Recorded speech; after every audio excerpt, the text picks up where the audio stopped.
কি ত্রিফলাচূর্ণ? না না, একদমই না।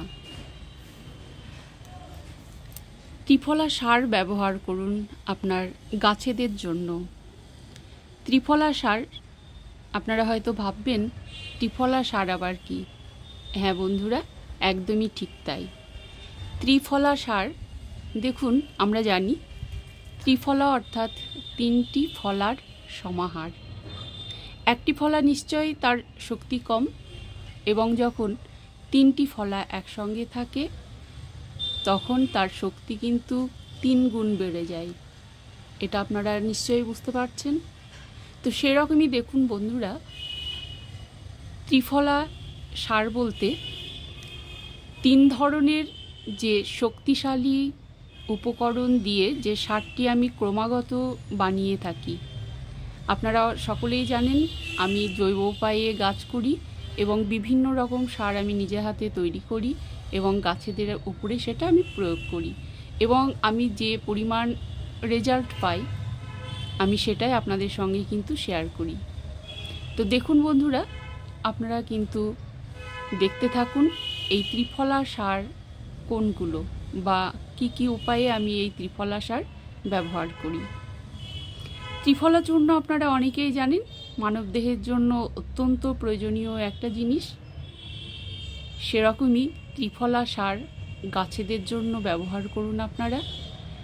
গাছেদের শক্তি বৃদ্ধি করতে, গাছেদের লুক বজায় রাখতে, গাছেদের ফুল ফল বৃদ্ধিতে এবং মাটির যে টেক্সচার সেটার গঠনমূলক একটা মিডিয়া তৈরি করতে আপনারা অবশ্যই এই ত্রিফলা সার ব্যবহার করুন।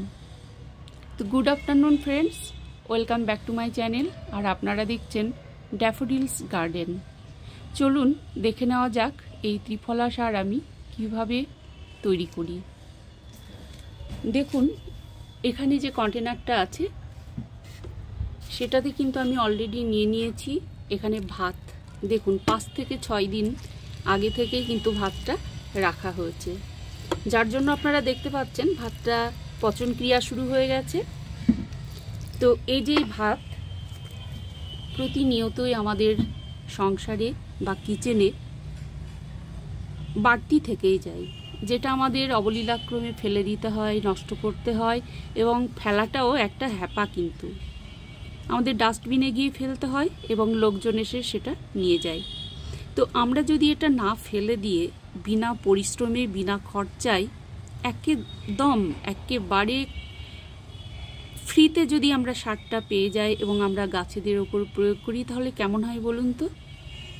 ব্যাপারটা খুব ইন্টারেস্টিং না? দেখুন আমরা এখানে নিয়ে নিয়েছি ভাত আমরা গাছেদের ওপর প্রয়োগ করি কারণ 100% জৈব সার, অর্গ্যানিক সার বলতে যেটা বোঝায় আমরা সেটা কিন্তু গাছেদের জন্য পেয়ে থাকি। তারপর আমরা ভাত থেকে আমরা যে কীটনাশক একটা তৈরি করতে পারি, একটা কীটনাশক যেটা ভাত থেকে আমরা তৈরি করতে পারি। আরও একটা জিনিস আমরা ভাত থেকে পেয়ে যাই সেটা হচ্ছে হিউমিক অ্যাসিড। তো এই ভাত থেকে দেখুন আমরা জৈব সার অর্গ্যানিকভাবে পেয়ে যাচ্ছি, আমরা যে কীটনাশক ভাত থেকে সেটাও তৈরি করতে পারছি, আবার হিউমিক অ্যাসিড সেটাও কিন্তু আমরা ভাত থেকে পেয়ে যাচ্ছি। ভাত অত্যন্ত প্রয়োজনীয় একটা জিনিস গাছেদের জন্য, ভীষণ ভীষণ দরকারি উপকরণ এটা। তো আমরা সেজন্যই আমরা কিন্তু এখানে ভাতটা দেখুন অলরেডি নিয়ে নিয়েছি, এবং সেই সঙ্গে আমি এখানে দিয়ে দেব সবজি খোসা। দেখুন সবজির খোসা, এই যে শীতকালীন যে সবজিগুলো সেগুলো আপনারা অনায়াসেই বুঝতে পারছেন যে শীতকালীন সবজি কোনগুলো।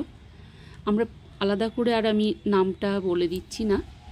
এই সবজির ভেতরে দেখুন আমরা সমস্ত ধরনের নিউট্রিয়েন্টস পেয়ে যাচ্ছি, মাইক্রোনিউট্রিয়েন্টস, ম্যাক্রোনিউট্রিয়েন্টস, আমরা সমস্ত ধরনের জিনিসটা পেয়ে যাচ্ছি, এবং এনপিকের একটা খুব সুন্দর একটা সোর্স আমরা কিন্তু এই সবজির খোসায় পেয়ে যাচ্ছি।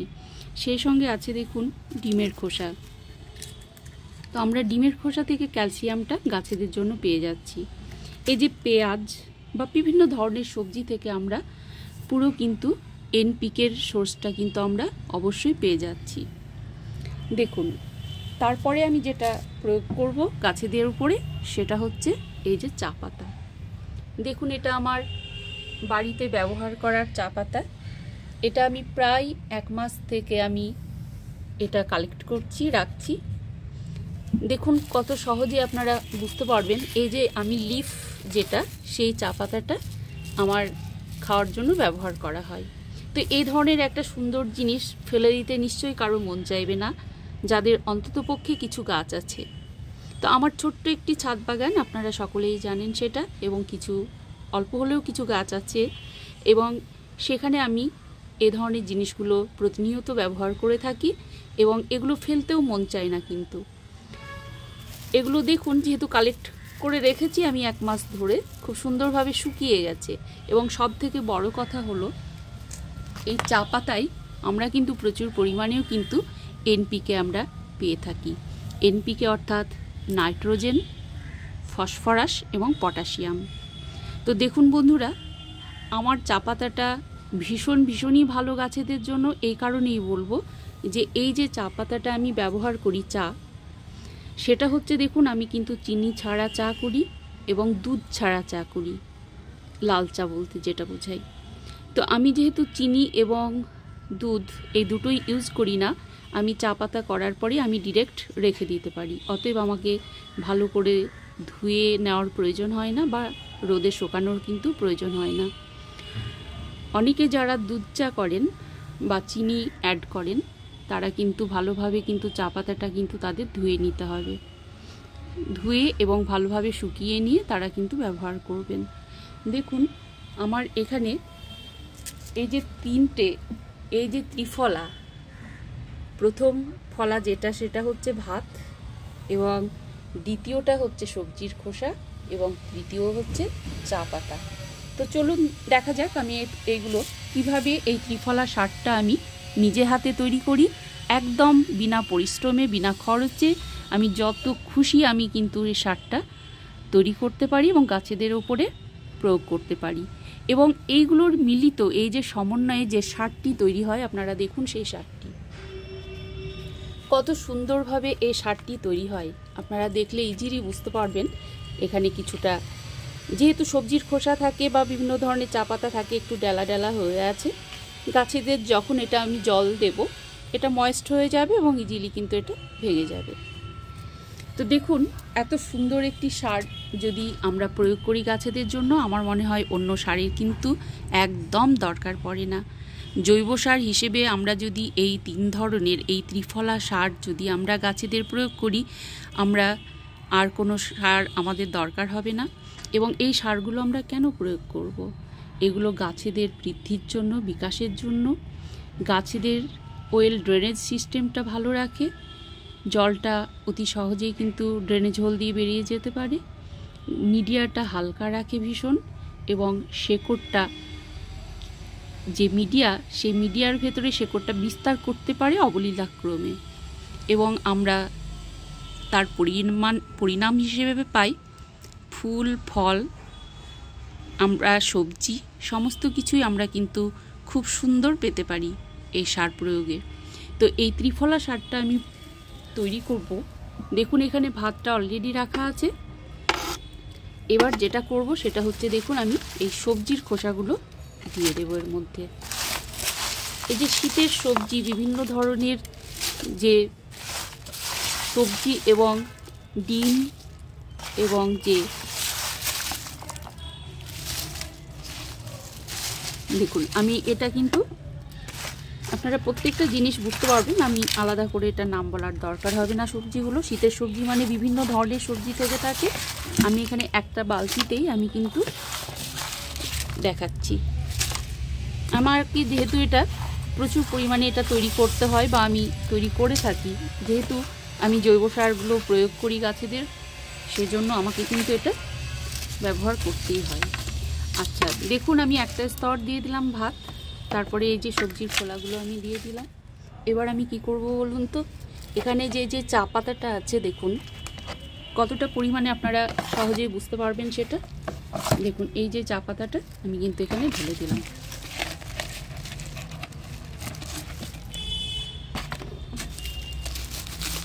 দেখুন উপরিভাগটা শুকিয়ে গেছে এবং ভেতরটা একটু নরম আছে।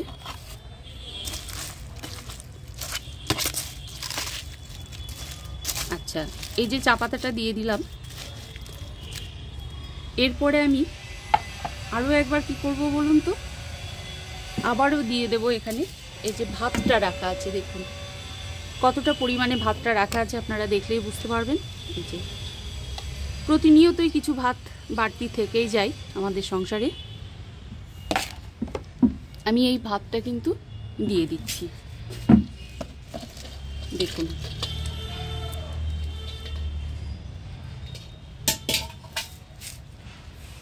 আচ্ছা, এখানে আমি ভাতটা দিয়ে দিলাম আর একটা স্তর। আমি দুটো করে স্তর কিন্তু সমস্ত কিছু দিয়ে দিচ্ছি। দেখুন এরপরে আমি দিয়ে দেব এখানে যে সবজির খোসাটা আছে, আমি কিন্তু সবজির খোসাটা দিয়ে দিচ্ছি। এগুলো যেহেতু 3 থেকে 4 দিন আগে, সেহেতু অলরেডি কিছুটা পচনক্রিয়া কিন্তু শুরু হয়ে গেছে।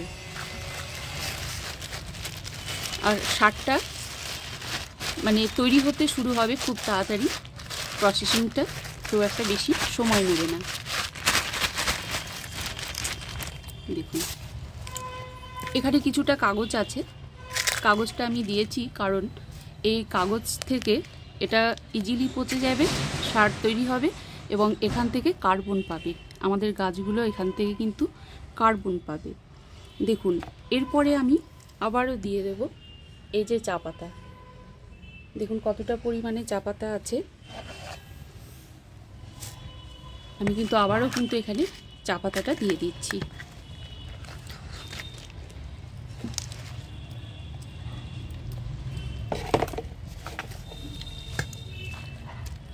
আচ্ছা, আপনারা তাহলে অতি সহজেই কিন্তু বুঝতে পারলেন যে এই যে ত্রিফলা সার আমি কিভাবে তৈরি করছি এবং সত্যি সত্যি গাছেদের এই যে ত্রিফলার মতো 3টে ফলার যে শক্তি, সেই শক্তি কিন্তু গাছগুলো পাবে, অনায়াসেই পাবে গাছগুলো। এখানে আরও কিছু চা পাতা আছে, আমার এতটা দরকার এখানে হবে না, যেহেতু এখানে পরিমাণটা 1 বালতি আছে। অলরেডি আমি 2টো করে স্তর দিয়ে দিলাম, আপনারা দেখতে পেলেন। সব নিচে আমি দিয়ে দিয়েছি ভাতটা, বাসি ভাতটা, তারপরে দিয়ে দিলাম সবজির স্তর, তারপরে চা পাতার স্তর, তারপরে আবারও আমি ভাত দিয়েছি, সবজি দিয়েছি এবং উপরে দিলাম চা পাতা। তো আমি অলরেডি করে এই যে 3টে ফলা বা ত্রিফলা সারের আমি কিন্তু 2টো করে স্তর অলরেডি এই একটা বালতিতে কিন্তু আমি দিয়ে দিলাম। দেখুন এইবার আমি যেটা করব সেটা হচ্ছে, দেখুন এখানে আমাকে যেহেতু আরও অনেকটাই বানাতে হবে, সেহেতু এখানে অনেকটা চা পাতা আছে। আমি কিন্তু পরবর্তীতে আমি কিন্তু আবার এই চা পাতা থেকে আমি ত্রিফলা সারটা কিন্তু অবশ্যই বানাবো। তো দেখুন এখানে আমি দিয়ে দিচ্ছি সবজির খোসাটা এবং যেটা করব, দেখুন এখানে আছে জল রাখা আছে, আমি কিন্তু অল্প একটু করে জল দিয়ে দেব এবং যেটা করব সেটা হচ্ছে আমি কিন্তু এটা দিয়ে ঢাকা চাপা দিয়ে দেব। আচ্ছা, এইভাবে কিন্তু আমি এই যে বালতিটা, এটা কিন্তু আমি ঢাকা চাপা দিয়ে দিলাম। এইভাবে ঢাকা চাপা দেয়া থাকবে। এটা আমি ঠিক রোদে রাখবো না, এটা ছায়াতে রাখবো। আপনারা প্রত্যেকেই কিন্তু এটা ছায়াতে রাখবেন, যারা ত্রিফলা সারটা বানাবেন তারা কিন্তু ছায়াতে রাখবেন এবং প্রতিদিন বা একদিন অন্তর অন্তর আপনারা কিন্তু কোনো একটা ডান্ডার সাহায্যে বা লাঠির সাহায্যে সেটা কিন্তু অনবরত একটু নেড়ে দেবেন, তাহলে কিন্তু পচন ক্রিয়াটা তাড়াতাড়ি শুরু হবে। এবং আমরা দেখুন ঠিক এই ধরনের সার থেকে ঠিক এই যে এই মিডিয়াটা আপনি দেখতে পাচ্ছেন, এটা আমার আগে করা ছিল, আমি এটা আগে পেয়েছি। দেখুন এত সুন্দর একটা ত্রিফলা সার থাকতে গাছেদের জন্য সত্যি সত্যি আর চিন্তা করার কিন্তু কোনো প্রয়োজন নেই। তো বন্ধুরা, অতি সহজেই আপনাদের আমি দেখাতে পারলাম বা ক্লিয়ার করতে পারলাম যে ত্রিফলা সার আপনারা প্রয়োগ করুন গাছেদের জন্য জৈব উপায়ে এবং ফুল ফল সবজি আপনারা খুব ভালোভাবে পান। আপনারা এইভাবেই সারটা কিন্তু তৈরি করুন। তো ঠিক আছে ভিউয়ার্স, আজকে এই পর্যন্তই, আবার পরবর্তীতে দেখা হবে নেক্সট অন্য কোনো নতুন ভিডিও নিয়ে।